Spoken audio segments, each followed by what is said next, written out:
Gaming apps clarification గురించి విజయ్ దేవరకొండని పిలిచారు అని ఫస్ట్ ఆ హెడ్లైన్ మీరు నా గురించి మార్చాలి. ఎందుకంటే బెట్టింగ్ యాప్స్ ఇన్వెస్టిగేషన్ తప్పకుండా నడుస్తుంది, కానీ మనని పిలిచింది వాళ్ళకు కూడా తెలియదు మన పేరు ఎందుకు వచ్చిందో.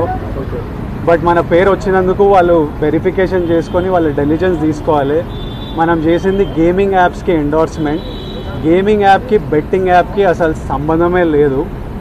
గేమింగ్ యాప్స్ అనేటివి completely legal, recognized by the government, licensed as a business. వాళ్ళకి జిఎస్టీలు, టీడీఎస్లు, కంపెనీలు, it's fully registered, recognized by supreme court and various state governments. అది గేమింగ్ యాప్. అటువంటిది A23.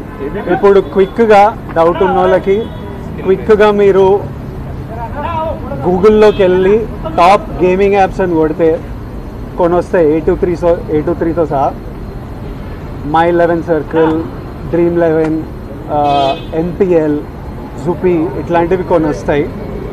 ఇవన్నీ రిజిస్టర్డ్ గేమింగ్ యాప్స్. ఇవన్నీ మన ఇండియన్ క్రికెట్ టీమ్కి స్పాన్సర్, మన ఇండియన్ ఒలింపిక్స్ టీమ్కి స్పాన్సర్, మన ఇండియా ఉమెన్స్ క్రికెట్ టీమ్కి స్పాన్సర్, ఐపీఎల్కి, ఎన్పిఎల్ ఒకదానికి అఫీషియల్ స్పాన్సరు, వేరియస్ కబడ్డీ లీగ్కి, వాలీబాల్ లీగ్కి అన్నిటికీ వీళ్ళు స్పాన్సర్ చేస్తారు. ఎందుకంటే these are completely legal entities.